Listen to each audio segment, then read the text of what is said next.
அல்ஹம்துலில்லா, புகழனைத்தும் அல்லாஹ் ஒருவனுக்கு உண்டாகட்டுமாக.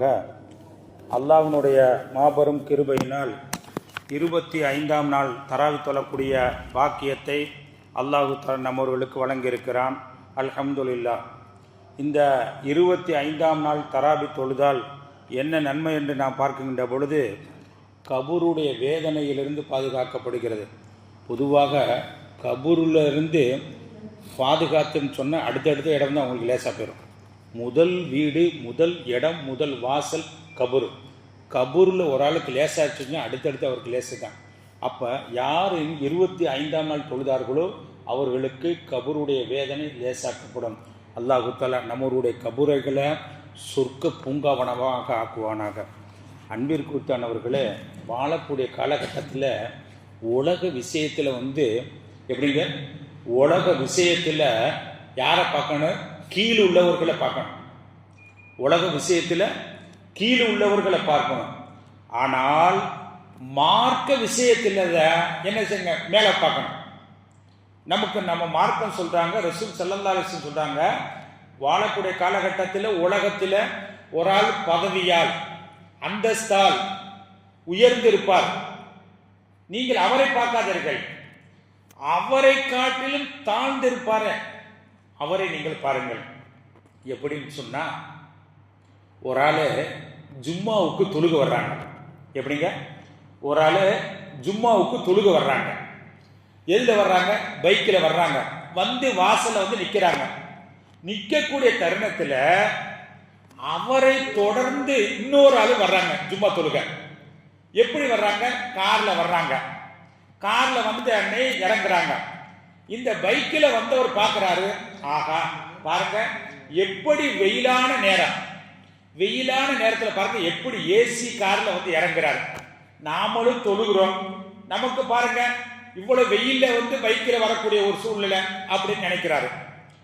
அதே போல இன்னொருவர் என்ன செய்கிறாருன்னு தொழுகைக்கு வர்றாரு. எப்படி வர்றாரு? சைக்கிள்ல வர்றாரு.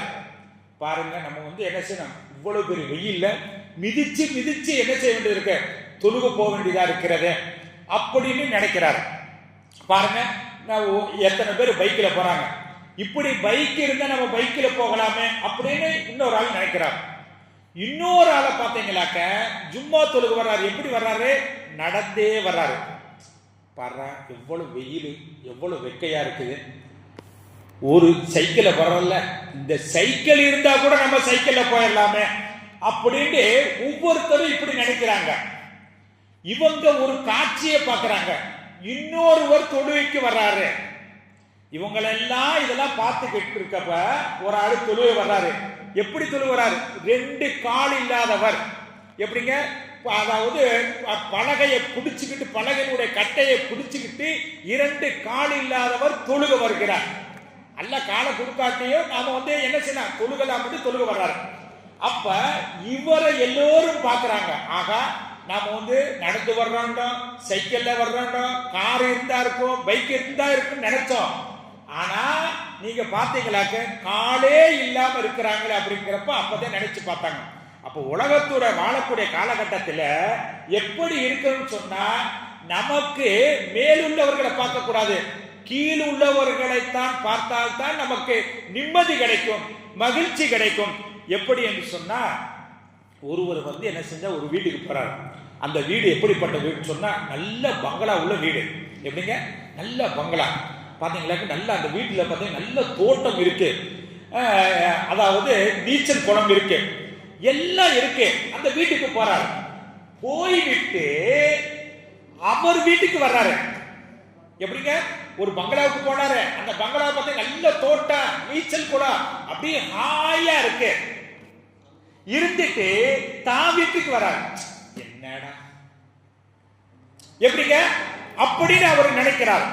இப்ப நீங்க பாத்தீங்களாக்க நபிகள் நாயகம் ஸல்லல்லாஹு அலைஹி வஸல்லம் சொல்றாங்க, அப்படிப்பட்ட எண்ணம் உங்களுக்கு உருவானால், நல்ல பங்களாவுக்கு போயிட்டு உங்க வீட்டுக்கு வர்றப்ப என்னடா இது வீடு, இடுக்குள்ள இப்படி வாழ வேண்டும் என்ற எண்ணம் உங்களுக்கு வறுமையானால் அந்த வீட்டுக்கு போவதை தவிர்த்து கொள்ளுங்கள். காரணம் என்ன? நமக்கு கொடுத்திருக்க வீட்டை கொண்டு நீங்கள் நன்றி செலுத்தணும். என்ன காட்டில் பங்களாவில் வாழ்றான், நல்ல நீச்சல் குளத்துல இருக்க அப்படின்னு அவனை பார்க்காதீங்க அப்படின்னு நபிகள் நாயகம் ஸல்லல்லாஹு அலைஹி வஸல்லம் அவங்க சொல்லி காட்டுறாங்க. இமாம் சாதி ரஹ்மத்துல்லாஹ் அவங்க வந்து என்ன செய்யறாங்க, ஒரு பெரிய ஒரு மார்க்க மேதை அவங்க, அதாவது உம்ராவுக்கு போறாங்க. உம்ராவுக்கு போய் எஹ்ராம்ல தவாஃப்ல வர்றாங்க. பொதுவாக இன்னைக்கு உள்ள சூழ்நிலை எப்படி இருக்குங்க, ஹரம் ஷரீஃப்ல எப்படி இருக்கு, நல்லா பார்த்தீங்க சை செய்யற இடத்துல ஏசி இருக்கு, சை செய்யக்கூடிய இடத்துலலாம் ஏசி நல்லா போட்டு வச்சிருக்காங்க. ஆனால் அன்றைய காலகட்டத்தில் பார்த்தீங்களாக்க ஏசி எல்லாம் இல்லாத காலகட்டம். அந்த காலகட்டத்தில் பார்த்தீங்களாக்க இமாம என்ன செய்யறாங்க, இமாம சாதி ரஹ்மத்துல்லாஹ் அவங்க வர்றாங்க. பார்த்தா வெயில் நல்ல மணலா இருக்குது, நல்ல கொதிக்குது. இப்படி தவாஃபெல்லாம் செஞ்சுட்டு வரக்கூடிய தருணத்தில் பார்த்தீங்களாக்க என்ன செய்யறாங்க, செருப்பு அருந்து வச்சு, செருப்பு அருந்த உடனேயே நினைக்கிறா பாருங்க எவ்வளவு பெரிய வெயில்ல இது இருக்குது, செருப்பு அருந்து போச்சு அப்படின்னு மன வேதனைப்படுறார். இப்ப அதே ஹரம் ஷரீஃபிலிருந்து ஒருவர் வர்றார்.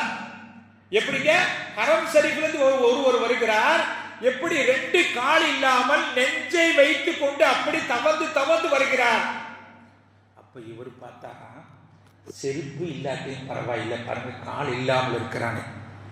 அப்ப நாம பார்க்கின்ற வாழக்கூடிய காலகட்டத்தில் ஒரு மூமின், ஒரு முஸ்லிம் எப்படி பார்க்க வேண்டும், தனக்கு கீழ் உள்ளவர்களை பார்க்க வேண்டும். ஆக இதை காட்டில் அல்லாஹ் நம்மளை உயர்த்தி வைத்திருக்கிறானே அப்படின்னு பார்த்தாக்க வாழ்க்கையில நிம்மதி வரும். எப்படின்னு சொன்னா ஒரே ஒரு செய்தியை சுருக்கமா சொல்லி நிறைவுக்கு வருகிறேன். ஆளால் பேசிக்கிட்டு நம்ம சுருக்கமா சொல்லியிருந்தேன், அது நல்லது.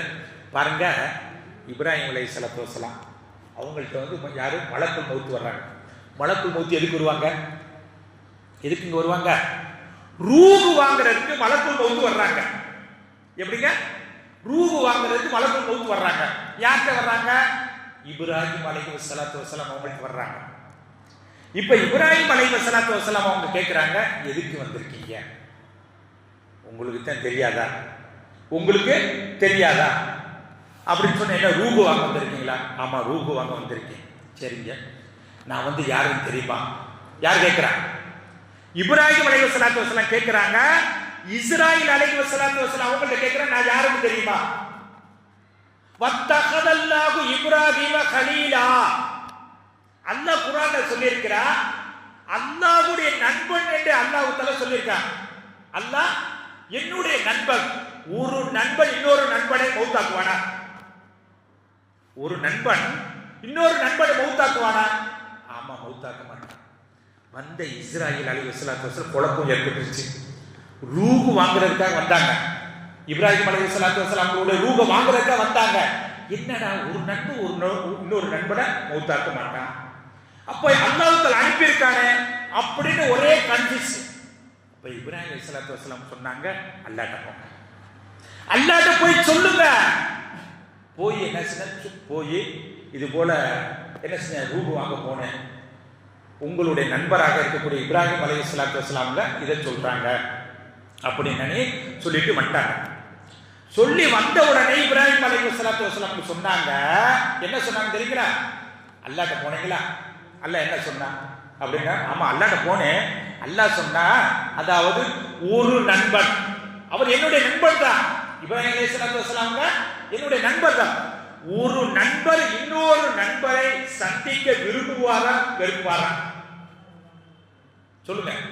ஒரு நண்பர் இன்னொரு நண்பரை சந்திக்க விரும்புவாரா வெறுப்பாரா அப்படின்ற உடனேயே அவங்க சொன்னாங்க, ஆமா சந்திக்கத்த விரும்பாங்க. அதனால தான் என்ன செஞ்ச, அல்லாஹ் தஆலா உங்களை அழைக்க சொல்லுவாங்க. உடனே இப்ராஹிம் அலைஹிஸ்ஸலாத்து வஸ்ஸலாம் சொன்னாங்க, என் ரூஹை கைப்பற்றிக்கங்க. அப்ப திடீர்னு நான் ரூஹை வந்திருக்கேன் வாங்க வந்திருக்கேன் என்ற உடனேயே வருத்தம். அவங்க சொல்றாங்க, ஒரு நண்பர் இன்னொரு நண்பனை. வாழக்கூடிய காலகட்டத்தில் நம்ம பார்க்கின்ற பொழுது நிம்மதியை தொலைத்து விட்டு நாம் அழைக்கிறோம். நான் பார்க்கின்ற பொழுது என்னை காட்டி நல்ல வசதியால பார்க்கிறது நிம்மதி போயிடும். வாழக்கூடிய காலகட்டத்தில் அவன் பிரம்மாண்டமா வாழ்றா, ஏசி கால வர்றா, அதாவது நம்ம சைக்கிள் போறோமே பைக்கில போறோமே பார்க்க கூடாது, இருக்கிற நிம்மதி போயிடும், மகிழ்ச்சி போயிடும். ஆகையினால் அல்லாஹ் தஆலா வாழக்கூடிய காலகட்டத்திலே யாரை பார்க்க வேண்டும் என்று சொல்லியிருக்கிறானோ அப்படிப்பட்டவர்களை பார்த்து நம்முடைய வாழ்க்கையை நிம்மதியான வாழ்க்கையாக மகிழ்ச்சியான வாழ்க்கையாக வாழ அல்லாஹ் அருள் புரிவானாக. வாஹிர் தவானா அல்ஹம்துலில்லாஹி ரப்பில் ஆலமீன்.